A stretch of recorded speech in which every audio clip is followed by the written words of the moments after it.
सोकर उठते ही सुरेश की दृष्टि सामने वाले मकान पर पड़ी, जो महीनों से खाली पड़ा था। उसने देखा एक स्त्री सामने छज्जे पर खड़ी है। सिर के बाल छल्ले छल्ले बनकर माथे पर बिखरे हुए थे। रंग बहुत गोरा ना होकर भी सांवला ना था। चेहरा बड़ा ही आकर्षक था। स्त्री के चेहरे पर विषाद की एक गहरी छाप स्पष्ट दिख रही थी। उम्र कुछ अधिक थी, पर सौंदर्य में किसी प्रकार की कमी न आ पाई थी। सुरेश मंत्रमुग्ध की तरह बहुत देर तक उसकी ओर देखता रहा।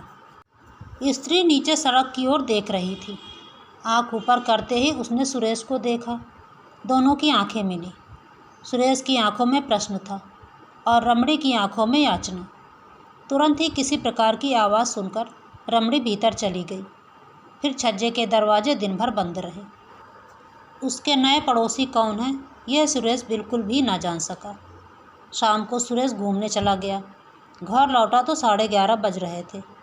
सामने वाले मकान में अब भी प्रकाश था। सुरेश एक आराम कुर्सी पर लेट सा गया। एकाएक एक बड़ी ही मधुर संगीत की लहर ने आकर उसकी सारी शिथिलता को दूर कर दिया। वह उठकर बाहर आया। छज्जे पर सामने वाले मकान में कोई गा रही थी। सांवरिया से लाग रहे दो नैन, सांवरिया से। गायिका संगीत कला की विशारदा जान पड़ती थी।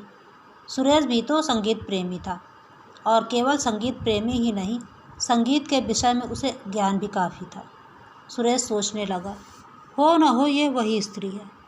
पुरुष के गले में इतनी मिठास कहाँ से। तब तक गायिका ने गीत का अंतरा गाया।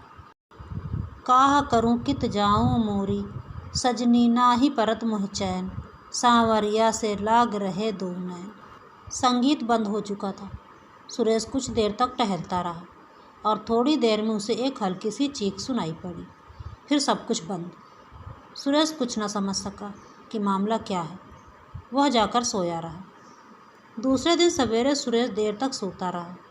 जब वह सोकर उठा तब छज्जे के सब दरवाजे बंद हो चुके थे। दोपहर को सुरेश अपने कमरे में खड़ा था। एकाएक सामने वाले मकान की एक खिड़की का एक कांच निकल गया। सुरेश ने फिर उसी रमणी का मुंह देखा। इन दोनों के बीच काफ़ी अंतर था। चेहरा भी बहुत साफ न दिखाई पड़ता था। रमणी बहुत देर तक सुरेश की ओर देखती रही। आंखों में याचना थी, चेहरे पर करुणा। सुरेश कुछ समझ ना सका कि मामला क्या है। वह बैठ गया। बैठ जाने पर वह स्त्री दिखाई ना पड़ती थी। कुछ देर बाद सुरेश ने देखा, कांच फिर उसी तरह जहाँ का तहाँ लगा दिया गया। सुरेश के सामने यह स्त्री एक समस्या बनकर प्रकट हो गई। वह कुछ समझ ही नहीं पा रहा था कि मामला क्या है। रमणी ना तो कुलवधू सी जान पड़ती थी, ना निर्लज बेश्या ही। वह सुरेश की ओर देखती थी जरूर, पर वासना की लपट उन आँखों में नहीं थी। उन आँखों में विषाद के साथ याचना जरूर साफ साफ दिखाई पड़ती थी। यह भी साफ साफ जान पड़ता था कि जैसे वह सुरेश से कुछ कहना चाहती, पर अवसर न मिलने के कारण ना कह पाती। दूसरे दिन सुरेश इन्हीं गुत्थियों में उलझा रहा और शाम होते ही घूमने चला गया। सुरेश ने सोचा, दूसरे की चिंता में क्यों वह अपना समय खराब करे। उसने अपने जी को बहुत समझाना चाहा, किंतु पहेली के रूप में वह स्त्री बार बार उसके नेत्रों के सामने आ जाती थी। सुरेश बहुत रात गए घर लौटा।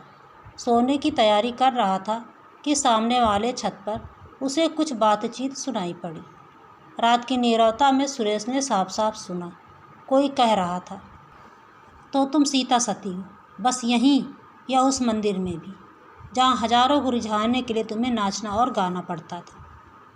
सीता सती ना होकर भी मैं दुराचारी नहीं हूँ। सुरेश ने सुना। स्वर रमणी का था, और आपकी बात मुझे किसी तरह भी मंजूर नहीं। यदि आपने मेरे ऊपर अपनी ताकत आजमाई तो मैं चिल्लाऊंगी। रमणी तेजी के साथ बाहर छज्जे पर निकल आई। अपनी छत पर खड़ा सुरेश बैठ गया।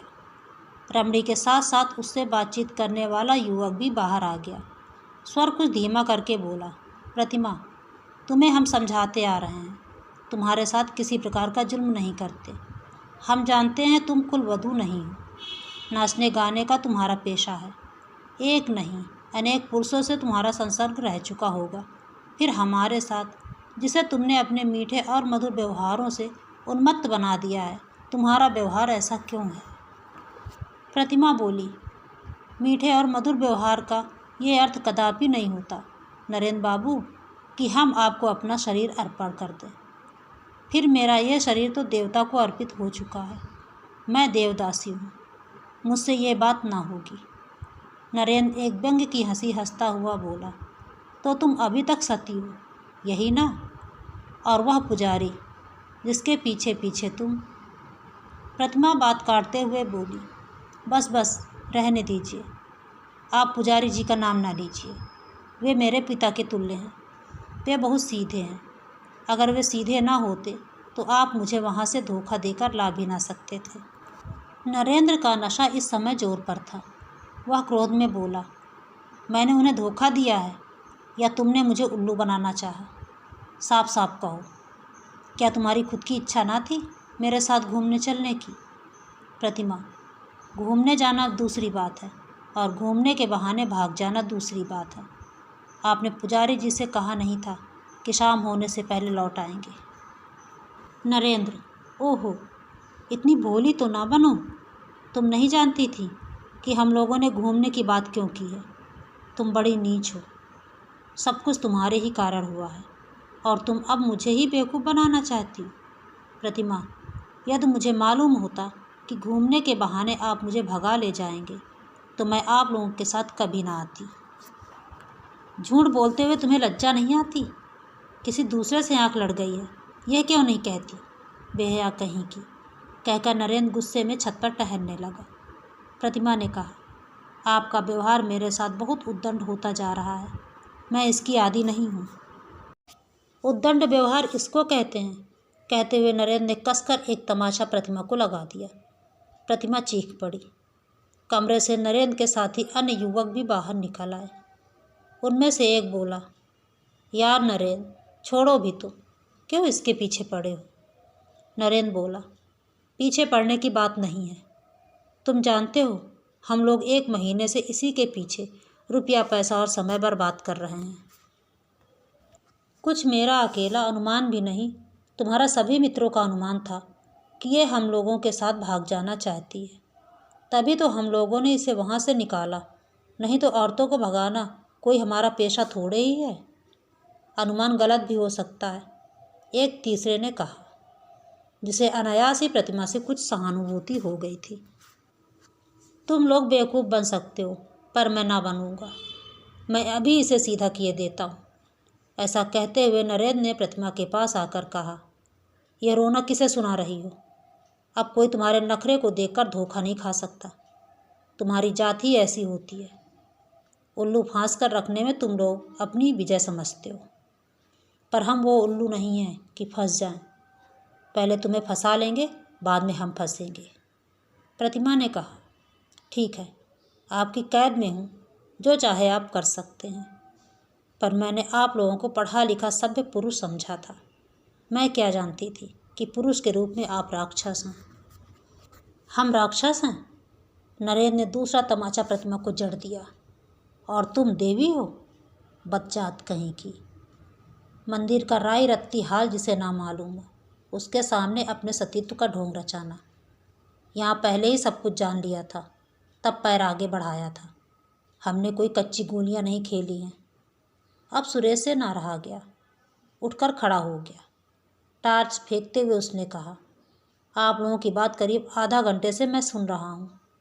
इतनी बातें सुनने के बाद इसी परिणाम पर पहुँचा हूँ कि आप लोगों ने इसको कैद करके रखा है। यह आपकी कोई नहीं है, इसे आप भगा लाए हैं। नरेंद्र ने उसी क्रोध के स्वर में कहा, हमारे आपस के झगड़े में पड़ने वाले तुम कौन हो? सुरेश बोला, मैं एक मनुष्य हूँ जो मनुष्यता का बर्ताव करना चाहता है। यदि आप लोगों ने मेरे साथ दूसरी तरह का बर्ताव किया तो फिर मुझे पुलिस का आश्रय लेना पड़ेगा। मामला पुलिस तक गया। चारों व्यक्ति जमानत पर छोड़े गए। प्रतिमा को उसकी इच्छानुसार सुरेश के साथ छोड़ दिया गया। सुरेश उसे उसके मंदिर के पास पहुंचा देना चाहता था, परंतु प्रतिमा उसी रात में बीमार हो गई और लगातार 1 महीने तक बीमार रही।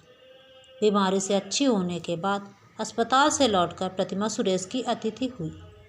एक दिन सुरेश बोला, अब आपको मंदिर पहुंचाना पड़ेगा, किंतु आपने अब तक ये नहीं बताया कि आप इन लोगों के चंगुल में कैसे फंस गए। प्रतिमा बोली, गुजरात के देहाती इलाके में दुर्गा देवी का एक बड़ा प्राचीन मंदिर है। मंदिर से लगी हुई बहुत सी जायदाद है, जिसकी सालाना आमदनी 30,000 के करीब होती है। उसी मंदिर की मैं देवदासी हूँ। माता पिता ने मन्नत मांगी थी कि यदि संतान होगी तो कन्या संतान देवता की भेंट चढ़ा देंगे। मैं उनकी दूसरी संतान हूँ। 5 वर्ष की आयु में वे मुझे मंदिर छोड़ गए। मंदिर के बहुत से ट्रस्टी हैं और एक प्रधान पुजारी और कई पुजारी हैं। प्रधान पुजारी पढ़े लिखे, विद्वान और बहुत नेक हैं। मंदिर की आमदनी से बहुत से छात्रों को छात्रवृत्ति मिलती है।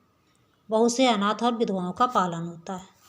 प्रधान पुजारी के कारण मंदिर में किसी प्रकार का अनाचार नहीं हो पाता। मेरे अतिरिक्त और भी देवदासियां हैं। मंदिर के ट्रस्टी तथा अन्य लोग देवदासियों के साथ अनाचार करना चाहते हैं, पर प्रधान पुजारी के कारण ये नहीं हो पाता। इसलिए ट्रस्टीगण पुजारी जी से असंतुष्ट हैं। मुझे पुजारी जी ने छुटपन से ही हिंदी और संस्कृत की शिक्षा दी है। मैं मंदिर में नाचने गाने के बाद उनका लिखने पढ़ने का भी बहुत सा काम कर देती थी। वे बहुत बूढ़े हो चुके हैं। नरेंद्र वगैरह 6 आदमी एक दिन हमारे मंदिर में पहुँचे। ये लोग पढ़े लिखे सभ्य कहलाते हैं। पुजारी जी ने इनका आदर सत्कार का भार मुझे सौंपा। इसके बाद इन्होंने मंदिर में कुछ दिन ठहरना चाहा। आने जाने वालों के लिए ठहरने का प्रबंध वहाँ काफ़ी अच्छा है। उसके बाद ये लोग धोखा देकर मुझे ले आए। कई जगह ले गए, कहीं 1 दिन ठहरे, कहीं 2 दिन। सब जगह मुझसे यही कहते रहे कि पुजारी जी से पूछ लिया है, पर मुझे संदेह हो गया। यहाँ कई दिन से ठहरे हुए हैं। जो कांड हुआ वो आप सब जानते हैं। सुरेश बोला, पहले पत्र लिखकर पुजारी जी से मंदिर का हालचाल पूछ लूँ, फिर तुम्हें ले चलूँ। प्रतिमा की भी यही राय रही। सुरेश ने पत्र लिखा और कई दिन बाद उत्तर मिला। मंदिर की एक प्रधान देवदासी के अचानक गायब हो जाने से मंदिर में बड़ी हलचल मच गई है। ट्रस्टी लोगों ने प्रधान पुजारी को अलग कर दिया है। उसके स्थान पर जो प्रधान पुजारी नियुक्त हुआ है वो बड़ा अनाचारी है। अब मंदिर मंदिर नहीं, अत्याचारियों का अड्डा हो गया है। निवेदक। पत्र पढ़कर प्रतिमा ने कहा, अब मैं वहाँ जाकर क्या करूँगी। सुरेश ने कहा, फिर अब क्या करना चाहिए। हताश होकर प्रतिमा बोली, मैं क्या कहूँ, आप ही जानिए। सुरेश ने कहा, मेरा तो विचार है कि आप विवाह करके किसी भले आदमी की कुलवधू की तरह रहिए। प्रतिमा चौंक पड़ी। विवाह? मुझसे विवाह कौन करेगा? और फिर विवाह की मेरी उम्र भी तो नहीं रही। सुरेश ने प्रतिमा के पास जाकर प्रेम, श्रद्धा और आदर के भाव से कहा, उम्र की बात मत करो प्रतिमा। शेक्सपियर ने जिससे विवाह किया था उसकी उम्र उससे 9 साल अधिक थी। विवाह 2 आत्माओं का मिलन है और आत्मा कभी वृद्ध नहीं होती। मैं तुमसे विवाह कर सकता हूँ। प्रतिमा का चेहरा लज्जा से लाल हो रहा था। उसका मस्तक झुकते झुकते सुरेश के चरणों पर आ गिरा।